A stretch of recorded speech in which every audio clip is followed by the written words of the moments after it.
तो अगर आप फ्री ई बुक्स और टेस्ट सीरीज पाना चाहते हैं तो हमारी एप्लीकेशन महाविद्या इकोनॉमिक्स को डाउनलोड कर लें। यहाँ पर आपको UGC NET, PGT economics, assistant professor, CUET PG economics, economics optional, B economics, M economics जैसे 250 से अधिक कोर्स मिलेंगे। अब आप अपने घर बैठे हमारे हार्ड कॉपी नोट्स भी मंगा सकते हैं। दोस्तों इस वीडियो में हम बात करेंगे कार्प डगलस प्रोडक्शन फंक्शन के पार्ट 1 की। तो इस पूरे के पूरे टॉपिक पर हम 2 वीडियो बनाने वाले हैं। इस वीडियो में तो हम आपको जो बताने वाले हैं वो है कार्प डगलस प्रोडक्शन फंक्शन क्या होता है, और अगली वीडियो में हम आपको प्रोडक्शन फंक्शन की जो है फीचर्स हैं वो आपको सारे के सारे फीचर्स के बारे में डिस्कस करेंगे। तो बच्चों मैं ये टॉपिक को आपको एक्सप्लेन करूं उससे पहले मैं आपको बता देता हूं प्रोडक्शन फंक्शन क्या होता है। तो देखिए प्रोडक्शन फंक्शन जो है वो 2 चीजों में रिलेशनशिप को बताता है, एक इनपुट में, दूसरा आउटपुट में। यानी कि जब आप कुछ फैक्टर इनपुट को डालते हो उससे जो आउटपुट होता है उसको हम बोलते हैं प्रोडक्शन फंक्शन। और प्रोडक्शन फंक्शन 2 तरीके के हो सकते हैं, एक शॉर्ट रन प्रोडक्शन फंक्शन और दूसरा है long run production function. Short run production function का क्या मतलब हुआ? शॉर्ट रन प्रोडक्शन फंक्शन में केवल और केवल लेबर को चेंज करते हैं, बाकी की जो असेट्स है, बाकी की जो इनपुट है उनको हम कांस्टेंट मानते हैं। और जो लॉन्ग रन प्रोडक्शन फंक्शन है उसमें सभी फैक्टर को प्रोपोर्शनली इंक्रीज किया जाता है। तो ये जो कार्प डगलस का प्रोडक्शन फंक्शन है ये लॉन्ग रन प्रोडक्शन फंक्शन है। यानी कि उन्होंने क्या किया था, अमेरिका में जो मैन्युफैक्चरिंग इंडस्ट्री है और उसमें उन्होंने एनालिसिस किया और ये पाया कि जो कंट्रीब्यूशन है लेबर का और कैपिटल का वो ऑलमोस्ट सेम रह रहा है। चाहे देखिए लेबर की मात्रा भी बढ़ रही है, कैपिटल की मात्रा भी बढ़ रही है, लेकिन जो प्रोपोर्शन है वो ऑलमोस्ट सेम है। तो उसके बेस पर उन्होंने जो प्रोडक्शन फंक्शन बनाया, कार्प डगलस 2 अलग अलग लोग हैं तो उसी को उनके प्रोडक्शन फंक्शन को कार्प डगलस प्रोडक्शन फंक्शन कहते हैं। और जिस आर्टिकल में उन्होंने ये लिखा था उस आर्टिकल का नाम था अ थ्योरी ऑफ प्रोडक्शन, और उस आर्टिकल जिसमें ये छपा था वो था अमेरिकन इकोनॉमिक रिव्यू 1928।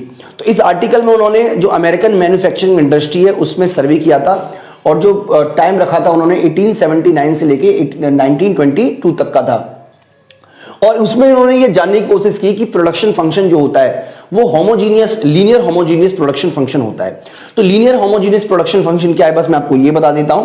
देखिए लीनियर होमोजीनियस प्रोडक्शन फंक्शन है जिसमें हम ये बताते हैं कि अगर लेबर और कैपिटल को अगर हम दुगना कर दें तो प्रोडक्शन भी हमारा दुगना हो जाएगा। यानी कि जिस भी प्रोपोर्शन में हम लेबर और कैपिटल को इंक्रीज कर रहे हैं उसी प्रोपोर्शन में हमारा अगर प्रोडक्शन इंक्रीज करता है तो इसको हम बोलते हैं कांस्टेंट रिटर्न टू स्केल। और यानी कि कांस्टेंट रिटर्न टू स्केल का मतलब है लीनियर होमोजीनियस प्रोडक्शन फंक्शन।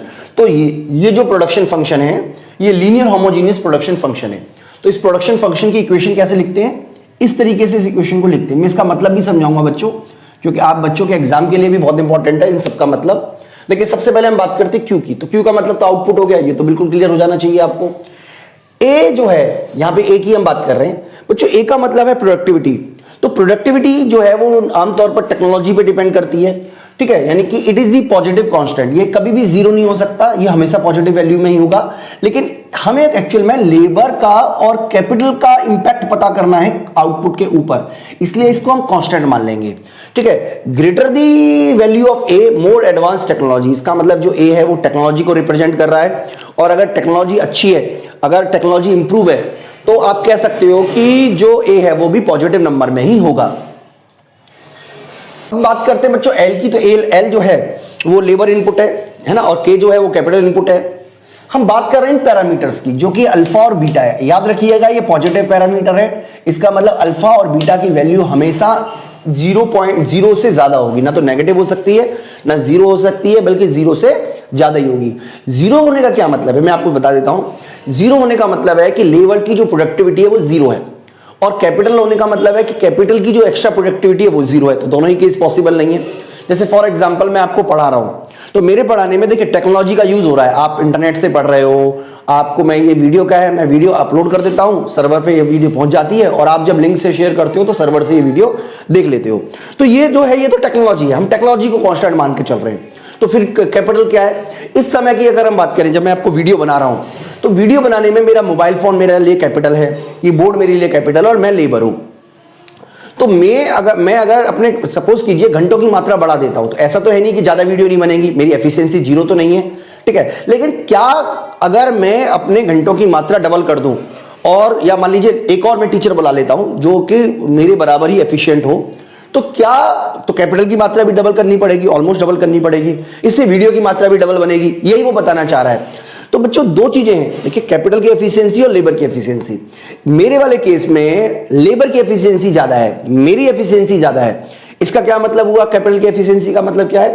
क्योंकि लेबर की एफिशिएंसी का क्या मतलब है? लेबर की एफिशिएंसी को ये दिखा रहा है अल्फा, और कैपिटल का बीटा, तो बीटा को हम 1 माइनस अल्फा भी कह सकते हैं। देखिए मैं मतलब इसका समझा देता हूं। जैसे मान लीजिए लेबर जो है वो 27, इसका मतलब है कि कोई भी प्रोडक्शन होता है उसमें लेबर का कंट्रीब्यूशन 75% है, और कैपिटल का जो शेयर है वो 25% है। देखिए इसका क्या मतलब हुआ?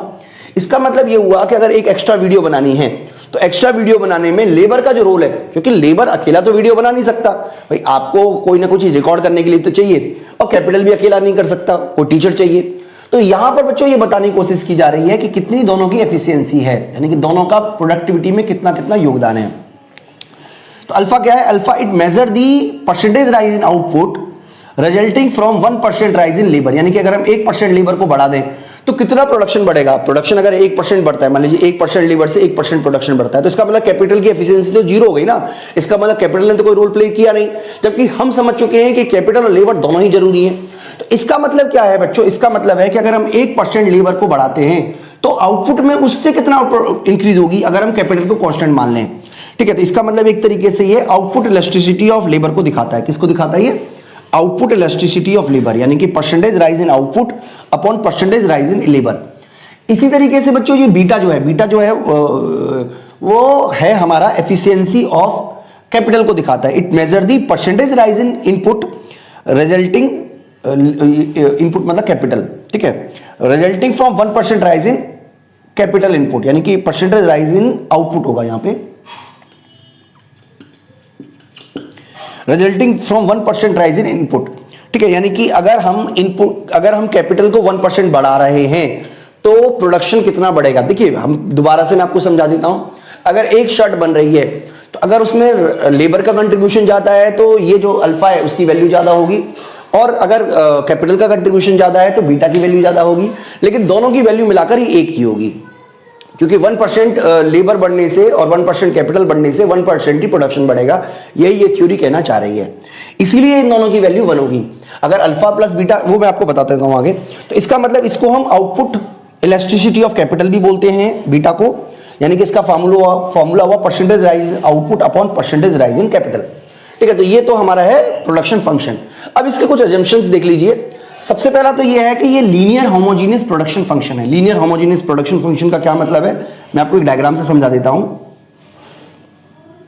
देखिए ये मान लीजिए हमारा है IQ,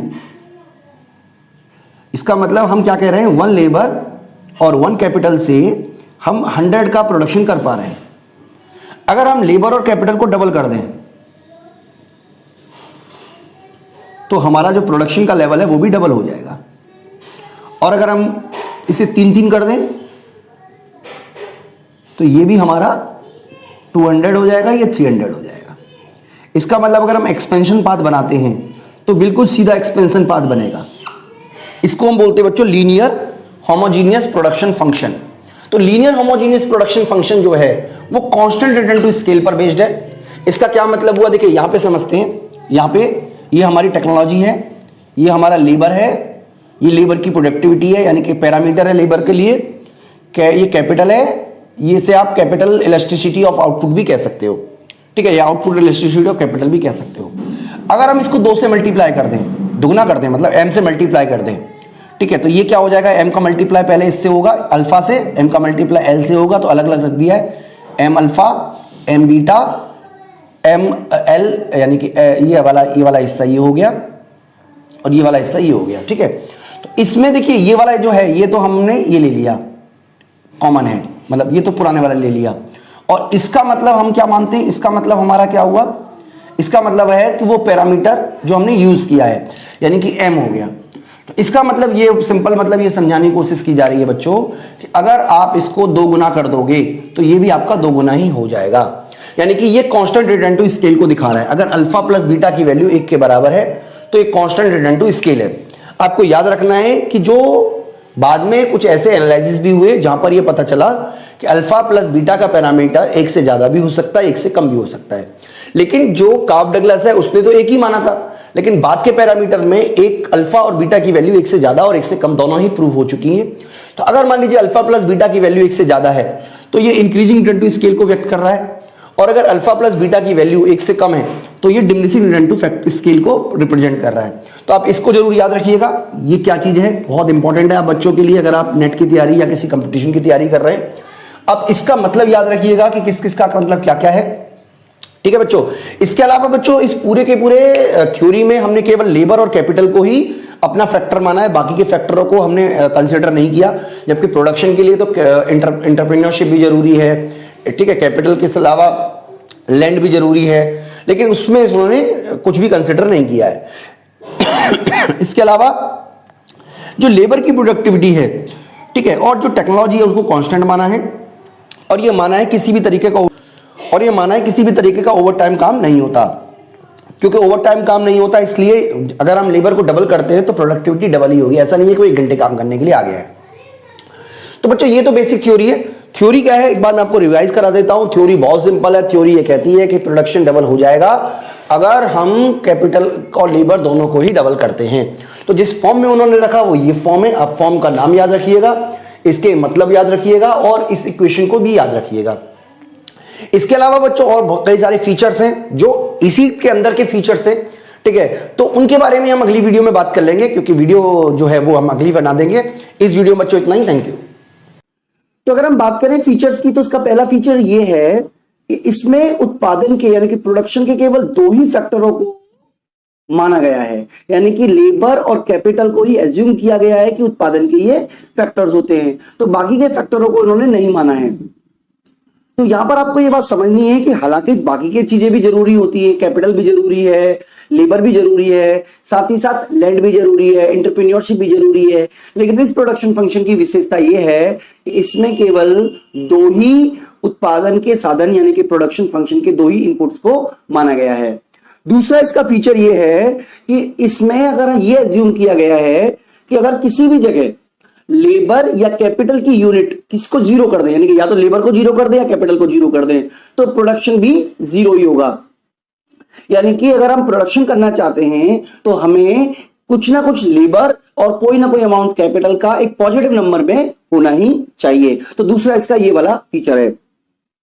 तीसरा फीचर इसका ये है कि इसमें जो होमोजीनियस प्रोडक्शन फंक्शन है उसका यूज किया गया है, यानी कि 1 डिग्री प्रोडक्शन फंक्शन का इसमें यूज किया गया है। 1 डिग्री प्रोडक्शन फंक्शन का मतलब है कि ये कांस्टेंट रिटर्न टू स्केल को इंडिकेट करता है। What do you mean by constant return to scale? Constant return to scale का मतलब है कि अगर आप अपने प्रोडक्शन के इनपुट्स को डबल कर दोगे तो प्रोडक्शन भी डबल हो जाएगा, यानी कि जिस प्रपोर्शन में आप फैक्टर ऑफ प्रोडक्शन को इंक्रीज करोगे उसी प्रपोर्शन में आपका आउटपुट भी इंक्रीज होगा। तो इस वाली थ्योरी में हमने जो कार्प डगलस की प्रोडक्शन थ्योरी है उसमें हमारा जो लीनियर होमोजीनियस प्रोडक्शन फंक्शन है उसको लिया गया है। तो इसके अलावा मैं आपको बताना चाहूंगा कि जैसे कि आप एक डायग्राम देख पा रहे हैं, जैसे डायग्राम में क्या है कि आपको कांस्टेंट रिटर्न टू स्केल को दिखाया गया है, जिसमें बताया गया है कि अगर आप कैपिटल की C1 और लेबर की L1 यूनिट यूज करते हैं तो आप इसको 100 यूनिट प्रोडक्शन कर सकते हो।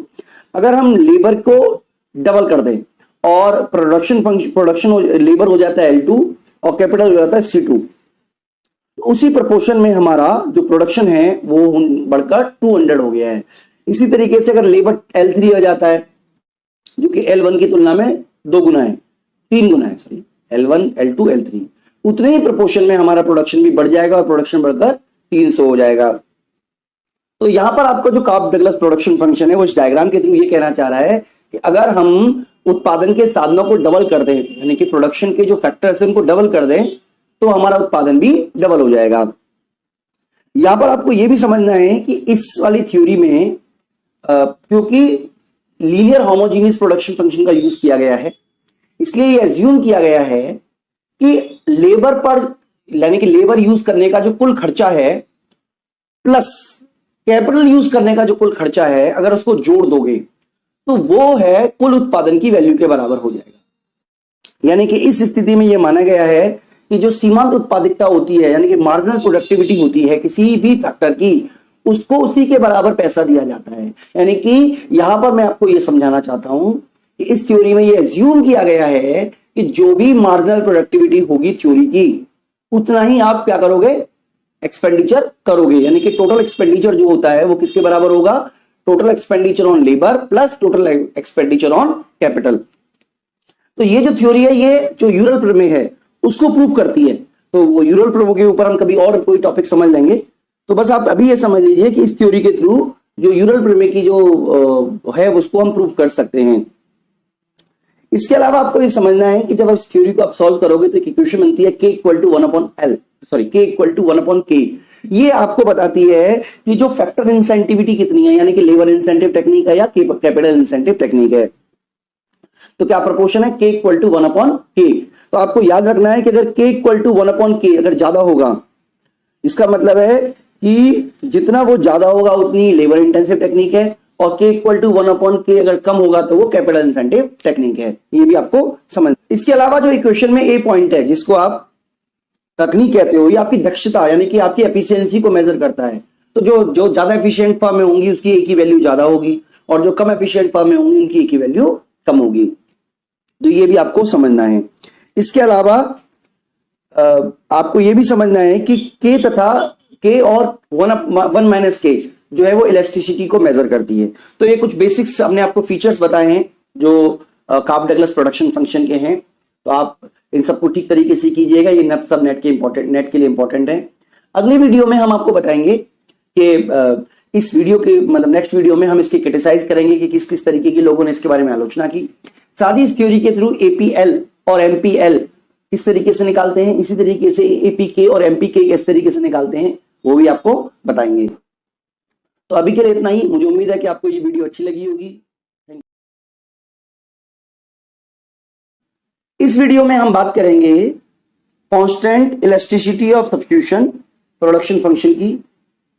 तो ये जो थ्योरी है, जो 4 लोगों ने मिलकर एक आर्टिकल लिखा था, उस आर्टिकल का नाम था capital labour substitution and economic efficiency 1961 में। तो ये 4 लोग थे, जिसमें थे एक KJ arrow, HB चेनरी, BS Minhas तथा RM सोलो। ये 4 लोगों ने ये आर्टिकल लिखा। तो अपनी इक्वेशन में उन्होंने 3 कंपोनेंट को वेरिएबल बताया, और 3 पैरामीटर को उन्होंने 3 ऐसे उनके पैरामीटर थे जो कि उन्होंने उनको पैरामीटर बताए, 3 वेरिएबल और 3 पैरामीटर। तो कौन कौन से वेरिएबल थे, Q क्वांटिटी, कैपिटल और लेबर ये वेरिएबल थे, और A अल्फा और बीटा ये उनके पैरामीटर्स थे। तो अगर हम बात करें इसके इक्वेशन की, तो इसकी इक्वेशन को आप अपने देख पा रहे होंगे साइड में। इक्वेशन है Q equal to A bracket में अल्फा C की power beta plus 1 minus alpha L की power beta upon 1 minus beta.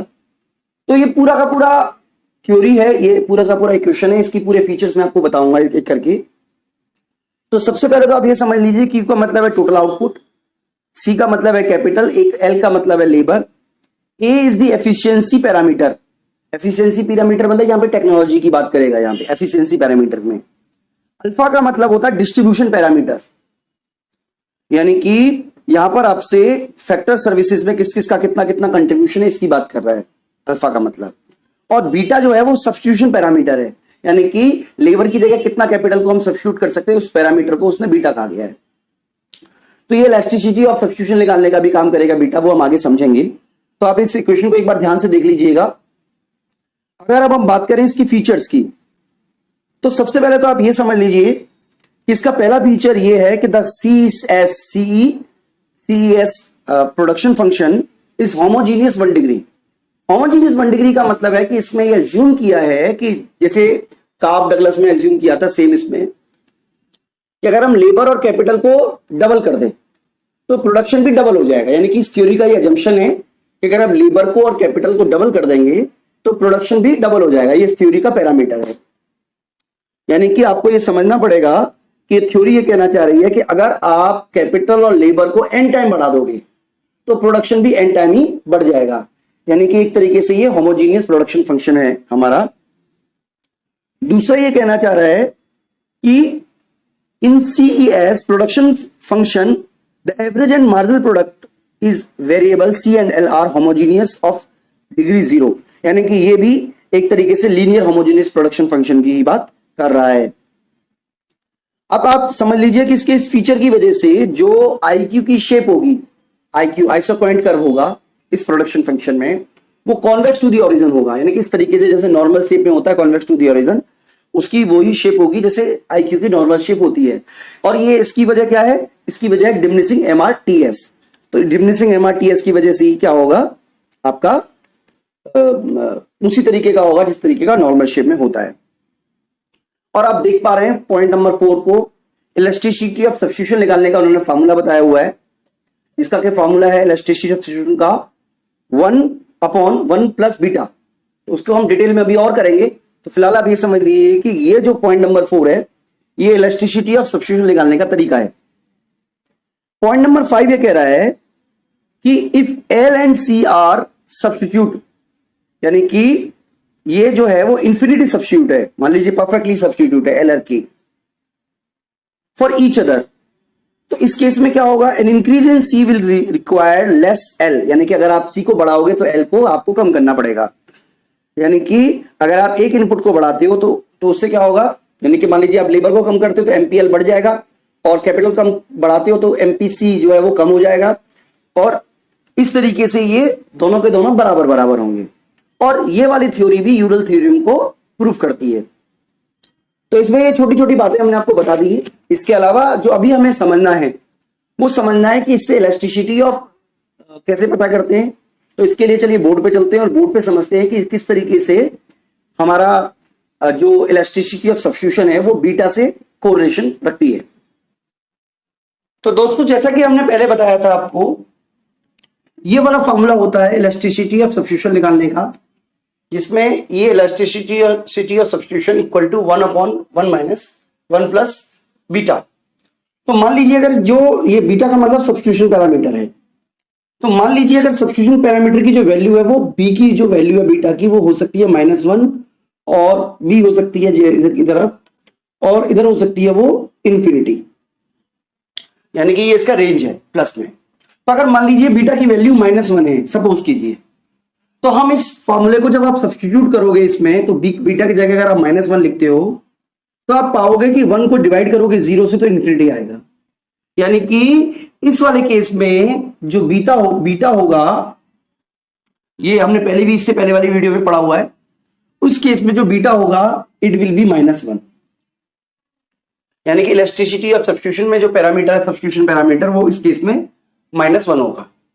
अगर हम ये कहें कि बीटा की जो वैल्यू है वो माइनस से कम है, -1 से कम है, यानी कि कोई भी वैल्यू है वो -1 से कम है लेकिन 0 से ज्यादा है, तो मान लीजिए 0.5 है, तो यहां पर आप देखिएगा कि जब आप 0.5 को माइनस करोगे तो यहां पर आपको बचेगा प्लस का 0.5, और जो आंसर आएगा वो 2 आएगा।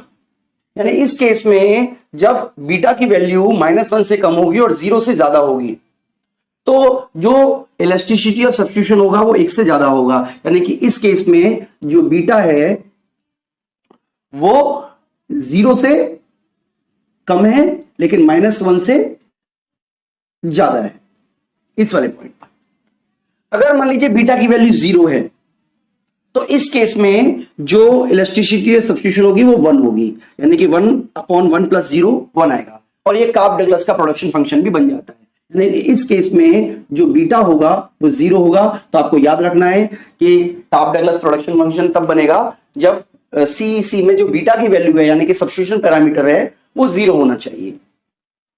अगर मान लीजिए हम कहें कि जो बीटा की वैल्यू है वो है पॉजिटिव वैल्यू, यानी कि 0 से ज्यादा लेकिन इंफिनिटी से कम, तो जो जो इलास्टिसिटी ऑफ सब्स्टिट्यूशन आएगी वो -1 आएगी, यानी कि 1 से कम आएगी, सॉरी। यानी कि इस केस में जो बीटा की वैल्यू होगी वो 1 से ज्यादा होगी, 0 से ज्यादा होगी और इंफिनिटी से कम होगी।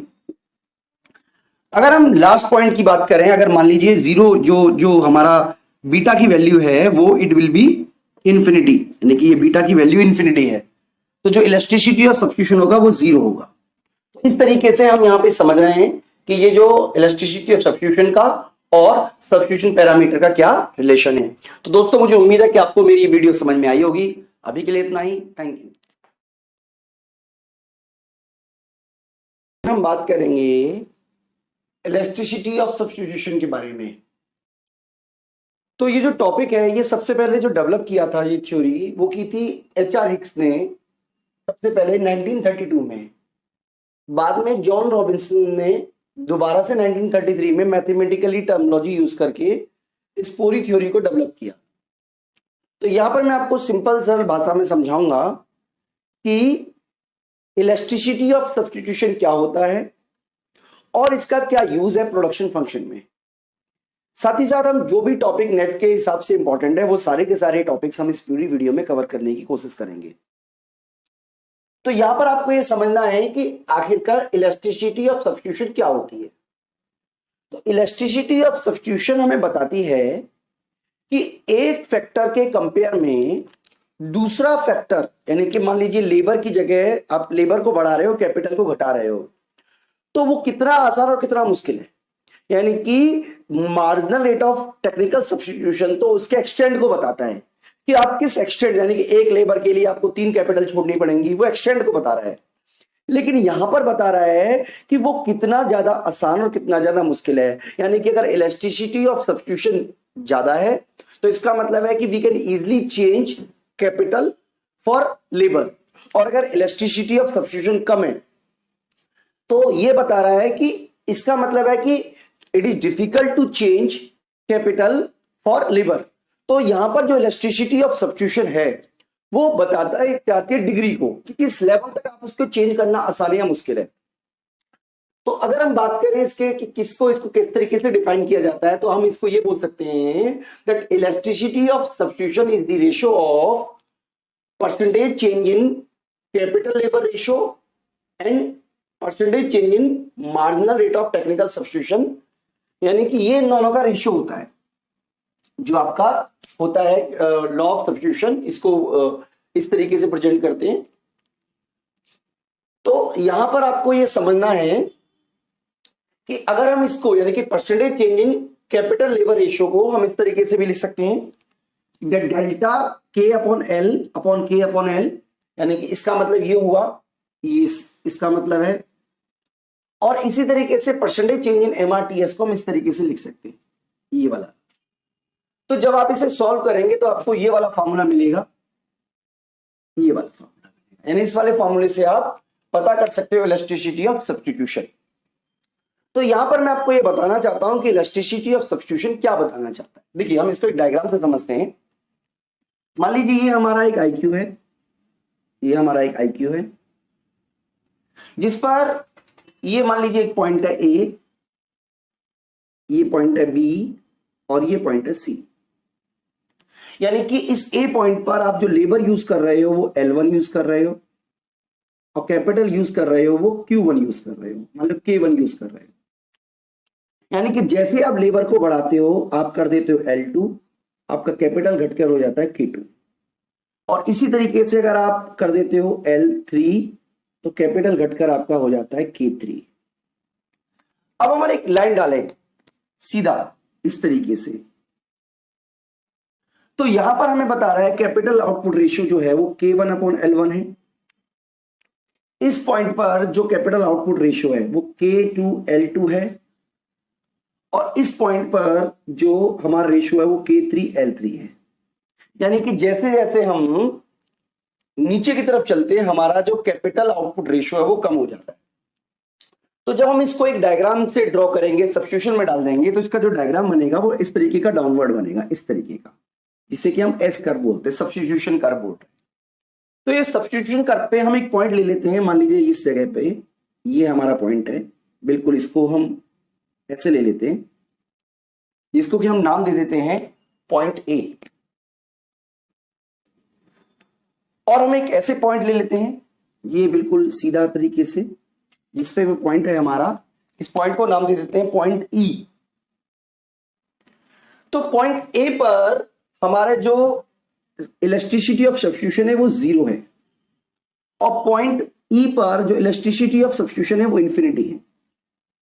तो पॉइंट ए पर क्या बता रहा है? पॉइंट ए ये बता रहा है कि अगर हमारा परसेंटेज चेंज इन एमआरटीएस होता है तो भी हमारा K/L का रेशियो चेंज नहीं होगा।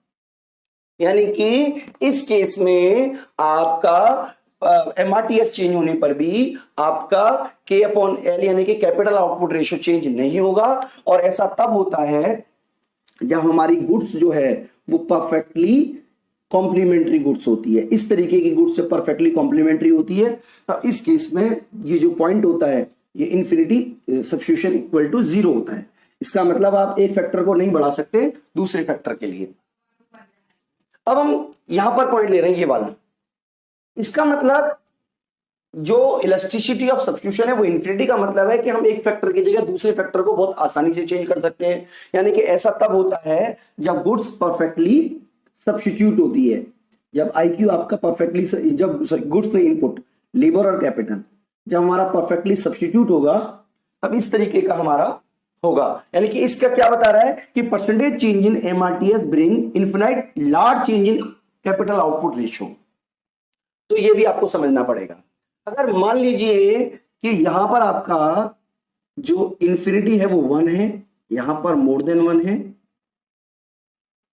मोर देन 1 है, और यहां पर लेस देन 1 है, ईडी नहीं है, लेस देन 1 है, इलास्टिसिटी ऑफ सब्स्टिट्यूशन।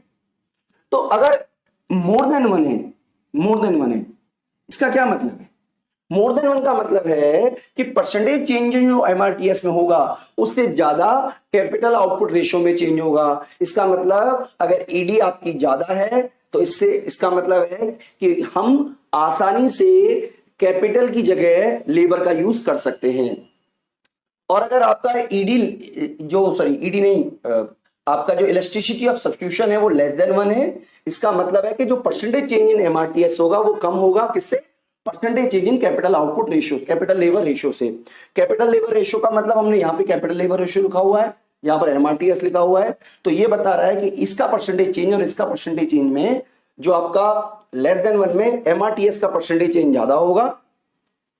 इस वाली कंडीशन में लेस देन में मतलब अगर हम बात करेंगे इस वाली कंडीशन की बात कर रहे हैं हम बी पॉइंट की, तो बी पॉइंट पे आपका ये लेस देन 1 है, इसका मतलब आपका इस वाले पॉइंट पे आपका ये लेस देन 1 होगा और इस वाले पे मोर देन 1 होगा। तो यहां पर लेस देन 1 का क्या मतलब है कि जो परसेंटेज चेंज इन एमआरटीएस है वो कम है, इससे percentage change in capital output ratio से। इसका मतलब है कि कैपिटल की जगह लेबर की जगह कैपिटल का यूज करना डिफिकल्ट है। इसका मतलब है लेबर कैपिटल को हम आसानी से यानी कि प्रोपोर्शनली हम उसको यूज कर सकते हैं। और इसका मतलब है कि we can easily move labour as compare to capital. तो इस तरीके से आपको ये याद रखना है कि जो इलास्टिसिटी ऑफ सब्स्टिट्यूशन होती है वो वेरी करती है 0 से इंफिनिटी के बीच में। 0 का मतलब है कि आप लेबर की जगह कैपिटल को यूज नहीं कर सकते, यानी कि अगर आपको लेबर की ऐसा नहीं कर सकते कि आप कैपिटल लेबर को बढ़ा रहे हो कैपिटल की जगह, तो ये नहीं पॉसिबल है। और इंफिनिटी का मतलब है कि आप लेबर की जगह कैपिटल को बहुत आसानी से यूज कर सकते हो, किसी भी तरीके का कोई फर्क नहीं पड़ेगा। तो इस तरीके से आपको ये पांचों के पांचों पॉइंट याद करने पड़ेंगे कंडीशन वाइज कि कौन सी कंडीशन में किस तरीके से पॉसिबल है। आपके लिए फॉर्मूला भी बड़ा इंपॉर्टेंट है और ये भी याद करना जरूरी है कि किसने इस बुक को सबसे पहले डेवलप किया, और ये भी याद करना जरूरी है कि किस केस में इलास्टिसिटी सब्स्टिट्यूशन किस तरीके से होगी। तो ये जो पूरा का पूरा टॉपिक है हमने नेट के स्टूडेंट के हिसाब से बनाया है। दोस्तों मुझे उम्मीद है कि आपको ये वीडियो अच्छी लगी होगी।